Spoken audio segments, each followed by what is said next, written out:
Olá, meu nome é André Mansano, médico especialista no tratamento de dores crônicas.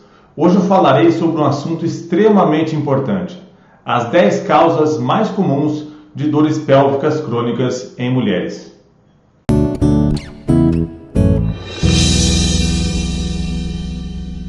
Talvez a doença mais emblemática que cause dores pélvicas crônicas em mulheres seja a endometriose. Ela acomete mais de 2 milhões de brasileiras e caracteriza-se pela proliferação do endométrio, ou seja, daquele tecido que reveste o útero por dentro, fora da cavidade uterina. Então, muitas vezes, a proliferação nos ovários, nas trompas, nos intestinos e, eventualmente, na bexiga. As mulheres costumam sofrer com muitas dores menstruais, eventualmente com sangramentos nesse período, e não raro isso pode ser causa de infertilidade. O diagnóstico da endometriose ele é feito através da história clínica e do exame físico, mas é fundamental que alguns exames de imagem sejam realizados. Então, a ultrassonografia e a ressonância nuclear magnética são os exames mais indicados. Em alguns casos, é preciso fazer uma laparoscopia, que é uma cirurgia com câmeras para avaliar a presença desses endometriomas, que nós chamamos. O tratamento disso é feito normalmente pelo ginecologista, com uma supressão da menstruação. Então, normalmente, o ginecologista pode inibir a menstruação com algumas pílulas hormonais. Em alguns casos, é necessário a remoção desses tecidos endometriais através de cirurgia. Em alguns casos, as dores se tornam crônicas e não respondem bem a esses tratamentos. Uma das opções, nesses casos, seria a realização de um bloqueio do plexo hipogástrico superior.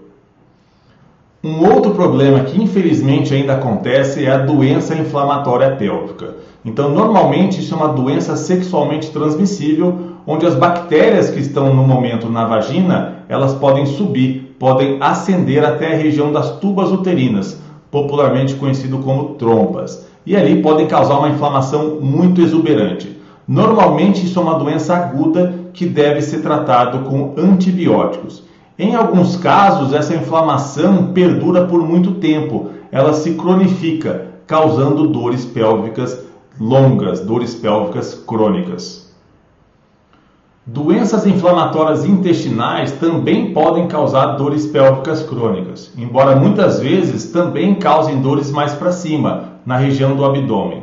Normalmente são doenças de caráter autoimune, ou seja, o próprio sistema imunológico vai agredir as células do intestino.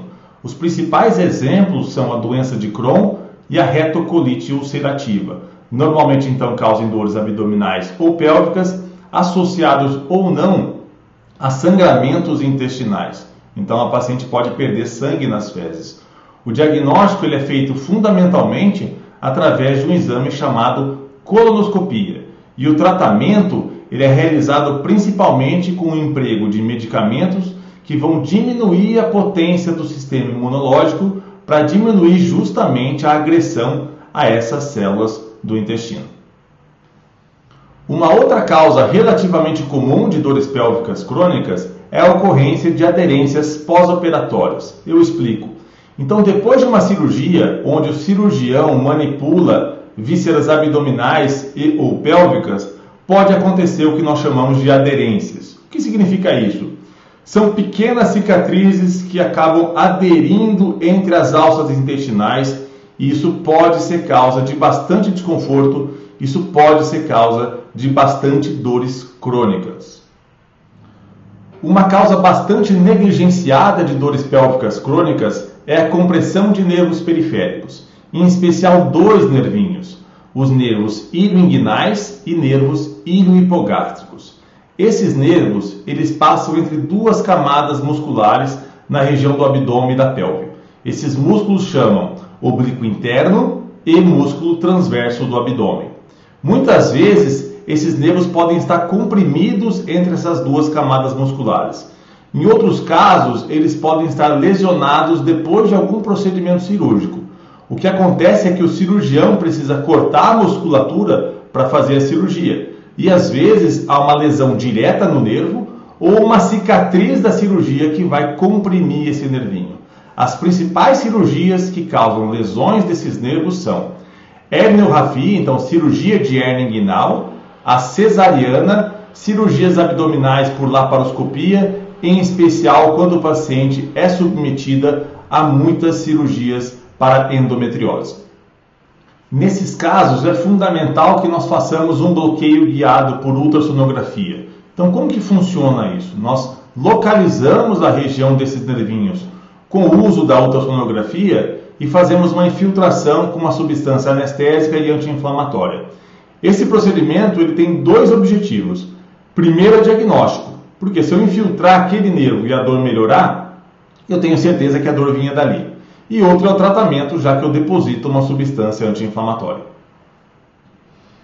Problemas musculares também podem causar dores pélvicas crônicas. Eu chamo a atenção para dois músculos muito importantes.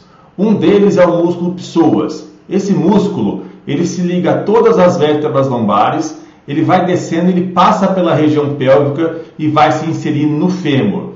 Então é muito comum nós recebermos pacientes que já fizeram laparoscopia ou que estão com a laparoscopia agendada e o seu problema na verdade está no músculo psoas. Outro músculo menor e bastante importante é o músculo obturador interno. Ele também serve como um rotador do quadril, ele serve para girar o quadril também. Esse músculo está na região da pelve e quando ele está extremamente contraturado, também pode cursar com dores pélvicas crônicas. O diagnóstico desses problemas, eles são feitos através da infiltração guiada pela ultrassonografia naquela região muscular. Então funciona da mesma forma que eu disse com relação aos nervos. Nós localizamos as estruturas musculares com o uso da ultrassonografia e fazemos uma infiltração precisa e guiada nesses músculos. É claro que nós não podemos nos esquecer dos cânceres. Então, câncer do intestino, da bexiga, do útero, do endométrio, dos ovários, todos eles podem causar dores pélvicas crônicas. Então, lembrando, pacientes com dores pélvicas crônicas devem ter um exame de imagem para afastar esse tipo de problema. Um problema menos comum, mas que pode ser muito importante, é o que chamamos de síndrome da congestão pélvica, também chamado de varizes pélvicas.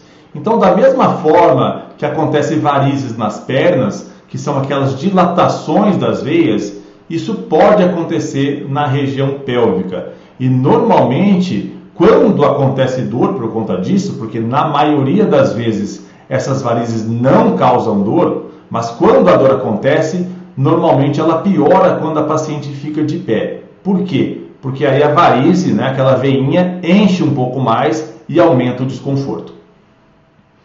A cistite intersticial, também chamada de síndrome da bexiga dolorosa, também é uma causa muito importante de dores pélvicas crônicas.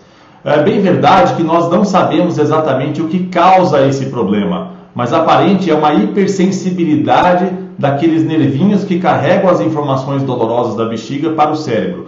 É uma doença, por enquanto, que nós chamamos de idiopática, que não há uma causa definida. O tratamento é feito através do emprego de alguns medicamentos analgésicos.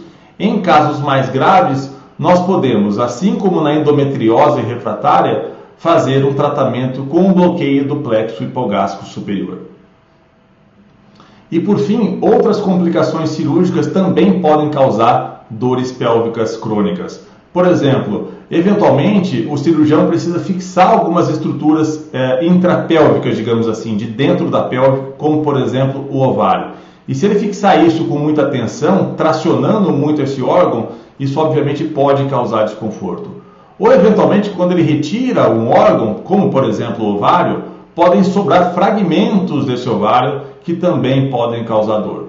Existem várias outras complicações que podem causar dores pélvicas, que obviamente devem ser investigadas. Então vocês percebam quão numerosas são as causas de dores pélvicas crônicas. Eu falei aqui das 10 mais importantes. Então, obviamente que frente a uma paciente com dor pélvica, é de fundamental importância que nós tentemos identificar a causa específica do problema. Só assim nós vamos conseguir traçar um plano de tratamento mais apropriado. E como nós fazemos isso?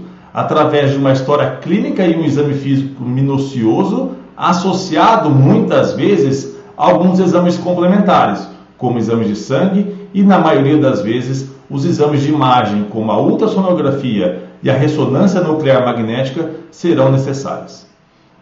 E se você gostou dessas informações, curta esse vídeo, inscreva-se no nosso canal e siga-nos nas nossas redes sociais. Assim vocês receberão todas as atualizações semanais sobre os tratamentos e diagnósticos mais importantes relacionados a dores crônicas.